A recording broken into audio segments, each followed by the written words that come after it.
19 years. Seems like a moment in time. But for close to 19 years, I was blessed to have a pure shadow of sunshine by my side. On my birthday, however, my sweet Eliza Doolittle decided it was time to take a journey without me, and a light in me dimmed. April 1st, just 2 days after my birthday, and 2 months shy of 19 years, my 5-pound sassy calico found her way over the Rainbow Bridge. And something changed in me. Which is why I'm sharing this with you. Because I have a feeling if you've ever loved and lost a pet, you're going to resonate with what I'm about to share with you. It took me some time to sit down and record this episode, I have to be honest. I needed some time to step away. I needed to process this loss, and I really needed to allow myself to see where this was going to hit me.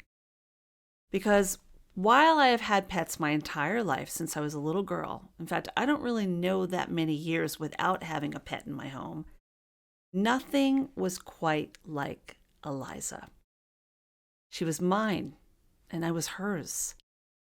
And for close to 2 decades, I made this commitment to protect her, to love her, to care for her. And that came with some responsibilities I have never known before. It was level up. It was different. And the feelings that go along with that kind of responsibility, that kind of love, were different too. So after sharing with those who are closest with me about her passing, my family, my friends, my Hug It Out collective, even colleagues and clients, I realized that community is where we really find our healing. And it's a reminder that we're never alone in this battle, right? Even if the responsibilities are different, even if there are hours and hours alone, even if they were just for us to bear, we're really never doing it all by ourselves, because someone you know or yourself has been through it. And I want to share with you just how common it is. It's estimated that more than half of the global population has a pet at home. That's over 500 million dogs and cats. And in the US, 70% of households in 2021 were pet owners. And since the pandemic, the amount of pet adoptions is on the rise, thankfully.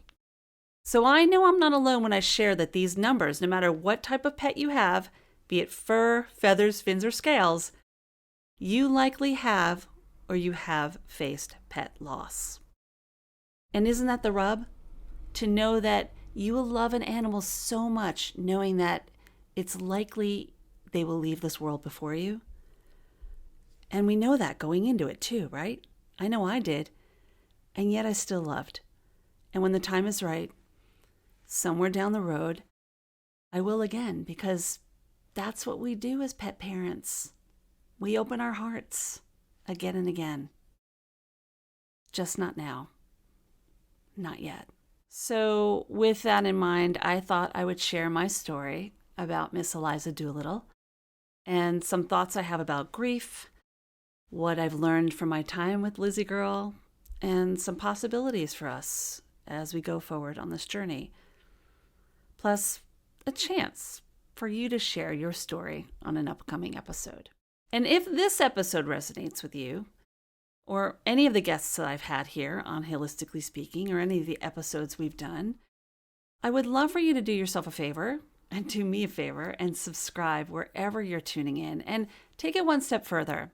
Download those episodes that you listen to, because that's going to make it more possible for others to find this show, this episode, and these stories that we tell so beautifully on Holistically Speaking. Of course, I always appreciate your kind words and your thoughtful responses and your comments wherever you're tuning in, wherever you're listening or watching, whether it's on a podcast platform or on YouTube. And honestly, now more than ever, I could really use those words. And I know others will too. So how did Miss Eliza Doolittle come into my life? It's quite a sweet story, actually. It was Thanksgiving Day, 2005, and I was coming home from Thanksgiving dinner at a friend's house, and I was driving along in my old Jeep Grand Cherokee Louise, and I pass a hotel and I notice something moving as I'm about to pass a storm drain, and I noticed it was like a little calico puff. And I saw its little mouth opening and closing. And let me tell you, I wasn't going that fast, but it was enough for me to know that there was a kitten that was sitting there by that storm drain. And I instantly called my friend who was in the car in front of me, and I said, I got to turn around. There is a kitten, and I don't think it's going to last the winter if it stays out here. Within 30 seconds to a minute, I had turned around, went into the parking lot because I didn't see the kitten at the storm drain, but I heard her. And fortunately, I had leftovers in my car, and I looked under every car in that hotel parking lot right near the storm drain, and there she was, hiding underneath the truck. And somehow, with love and care, I was able to coerce her to come out from underneath the truck because, well, I imagine she was hungry and I had plenty of turkey. And then I put a towel around her, grabbed her, and put her in my car. What in the world am I going to do with a kitten? I was not any kind of a situation to have a cat. I was in a relationship with someone who was highly allergic to cats. So I knew that I had a job to do, and hopefully it would be to find this sweet little kitten a home. But in the 2 weeks that I had her, nobody came forward. I went to every vet in the area, and somehow in those 2 weeks, those 14 days, I fell in love with this cat, and I have a feeling she did the same. So in a way, I would say she saved me as much as I saved her, because during that time of my life, it was quite difficult what I was going through. I guess things just show up for you at just the right time. And I always joke that she's the longest relationship I've ever had. She has gone well beyond both of my long-term relationships. She has traveled more miles with me, crossed more states with me, and I wouldn't trade it for anything else. She has had books written about her and chapters, artwork, poems, commercials that she's done. Have you ever seen the Blue Buffalo commercial? That's her. She's been on numerous podcasts, including sitting right behind me and sometimes in my lap. She's joined me in private sessions and even showed up while I was professing with my college students. And yes, she's been the subject of many social media posts. So it's kind of hard to know life with Hilary without Eliza Doolittle. But as we know, with the years comes slowing down. And this past year, I started seeing signs of her decline. It was happening slowly. I kind of knew over the last year or two that time with her would be even more precious than it was before. And the past few months, things started to accelerate. The cancer in my sweet little calico was starting to show in her face. And I found myself feeling the stress, feeling the sickness. It was a fight or flight for me. Much like when you're around a sick family member, you feel it, you absorb it, and you're constantly on alert. And that was a difficult place to be. And it absorbed a lot of my headspace, my mental space, and my bandwidth was not where it used to be because so much of my intention was on Eliza. So the time came when things really took a turn. On my birthday, March 30th, Eliza told me it was time. And my boyfriend Chris just happened to be here because we were getting ready to celebrate my birthday. That morning, she really made her presence known that things were really getting difficult. I remember thinking that I don't have this right. I went through a lot of grief before the grief actually set in. And grief turned into guilt because I thought, who am I to take away a life? In the perfect world, you want your animal your pet, your fur baby, to just kind of curl up in your arms and take its last breath naturally, right? But that's not the way it always happens. And cats are notoriously strong to where they don't really even let you know that they're sick or they have signs of illness. That day, it was a turning point for me because I saw that she was beginning to suffer, and I wasn't really sure how long it would be.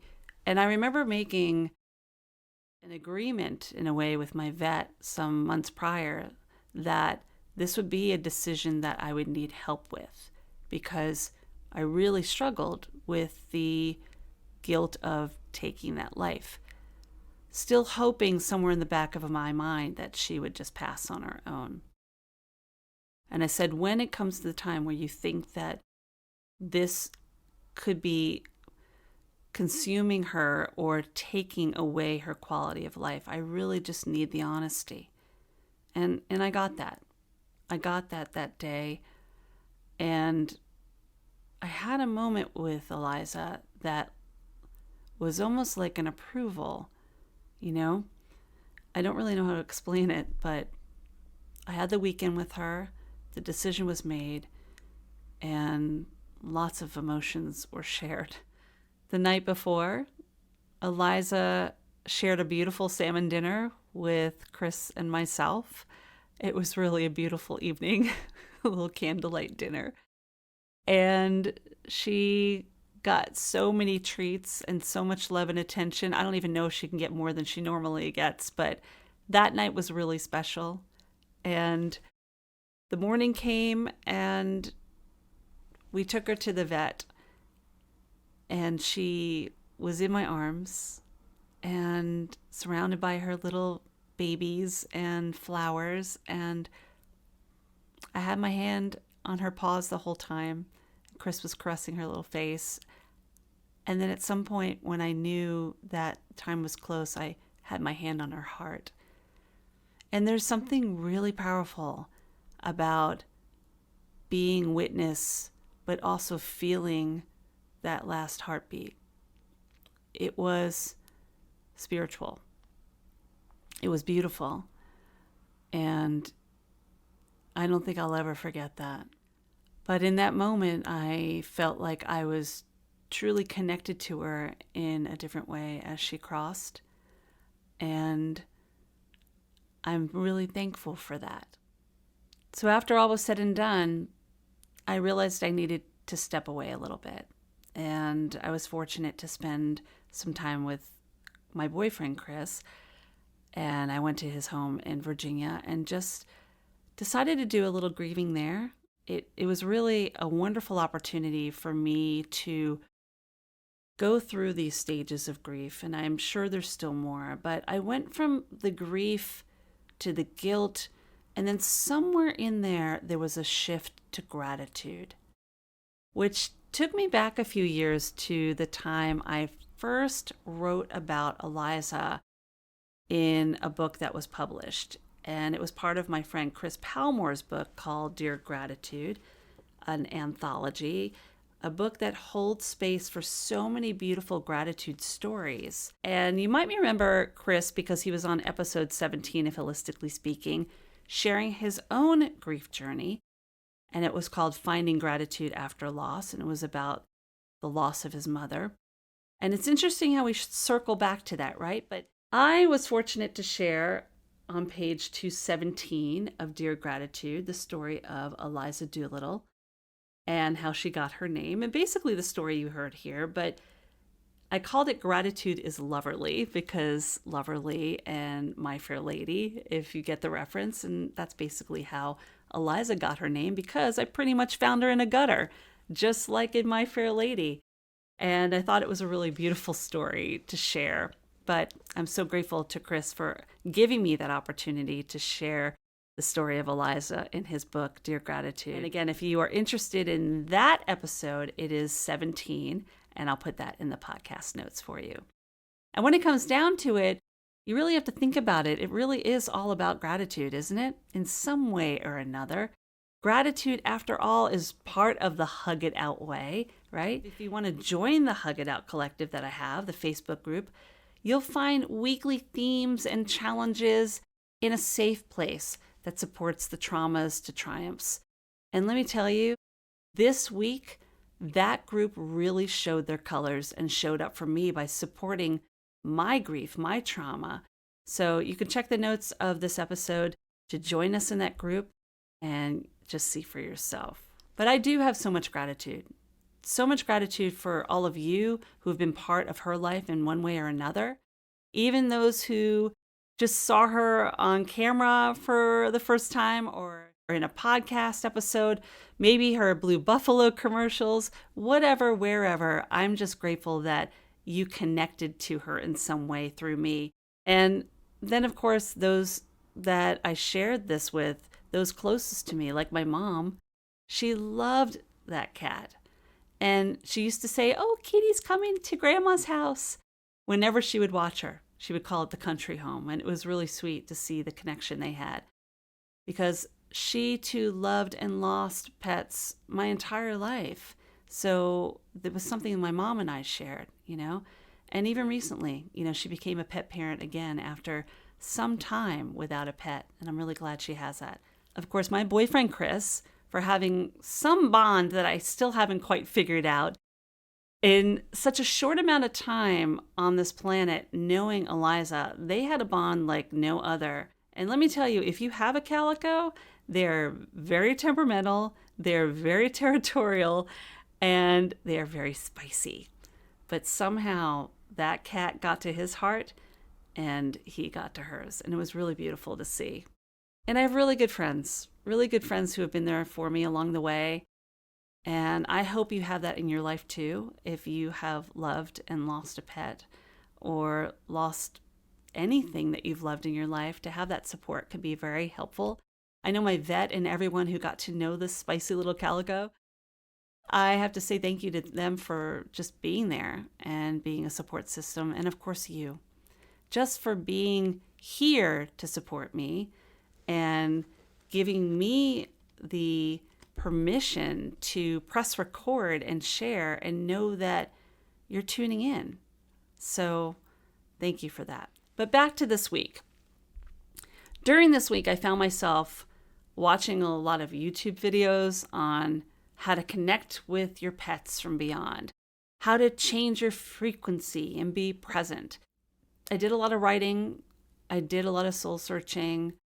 And I really spent my time in Virginia disconnecting to reconnect. Because, like I said, so much of my emotional bandwidth was really absorbed by Eliza's illness and not really being able to separate from that.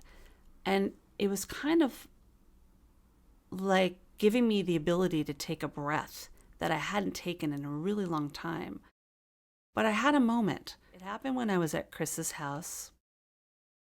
It was the first morning I was there after we arrived. And there was a trundle bed in the guest room where Eliza loved to sleep in the drawer, which was filled with linens. She really made that area her home. In fact, I'm not really even sure that the linens have been touched in there because it was just so Eliza, right? But I remember that morning opening a drawer and I could still see tiny little calico hairs in there, not too much because she was a very clean cat, but you could see the impression from her body that was on top of a blanket that she had probably been sleeping on. And my heart just sank.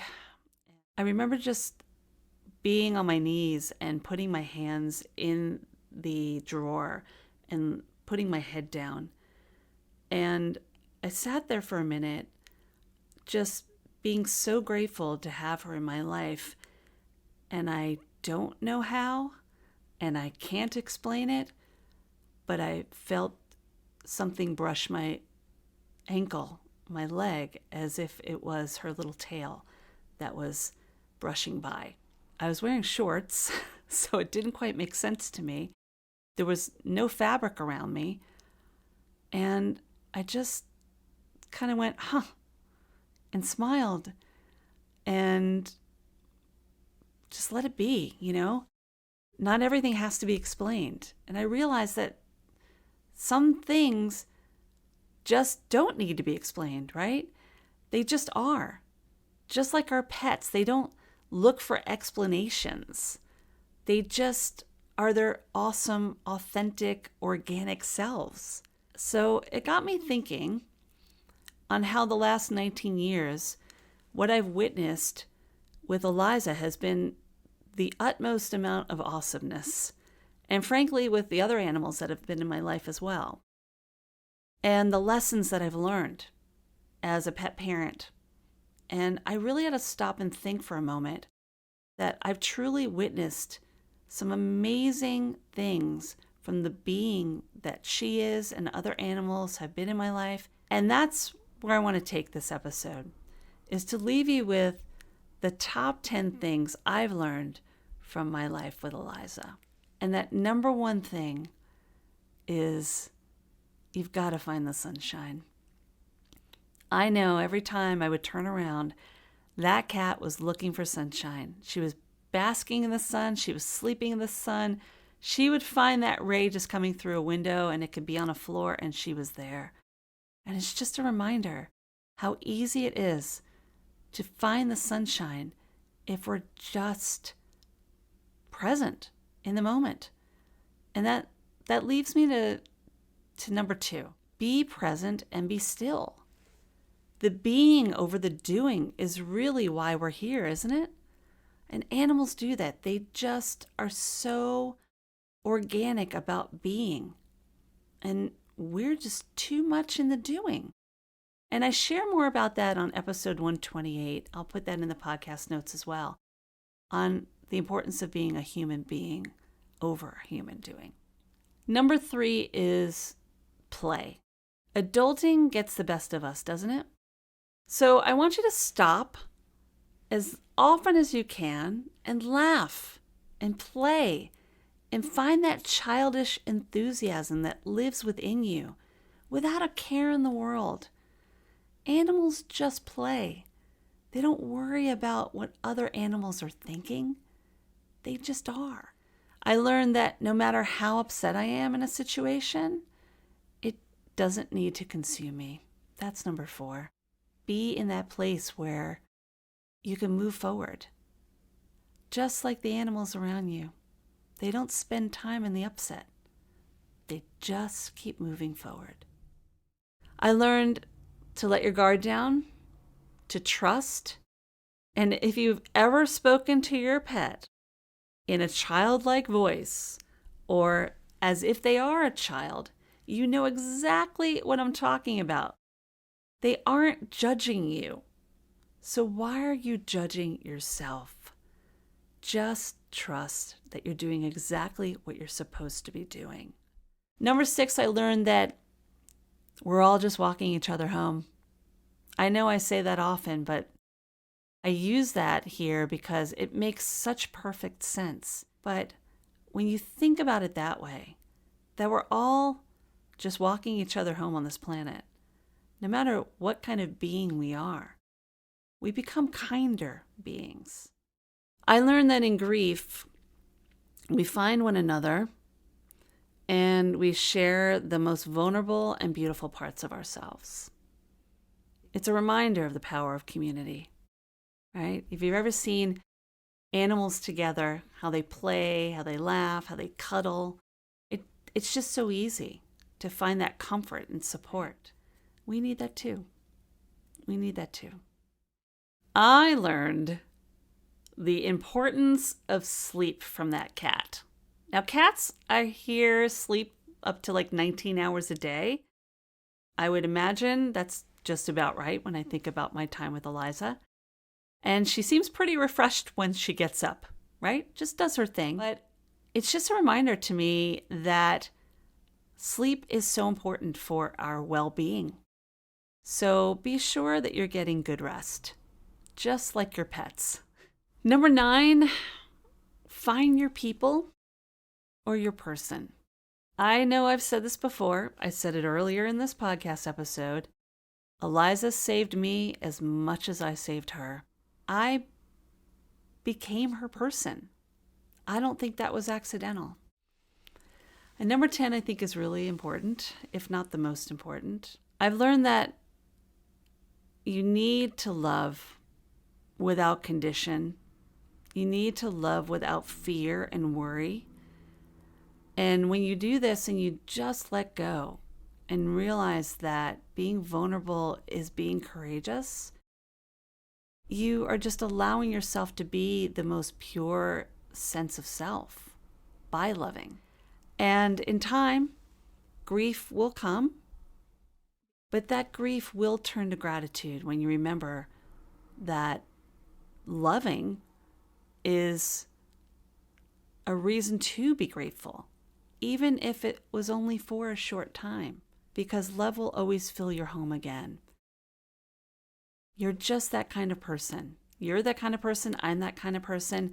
And somewhere out there, an animal is going to want to call you their own.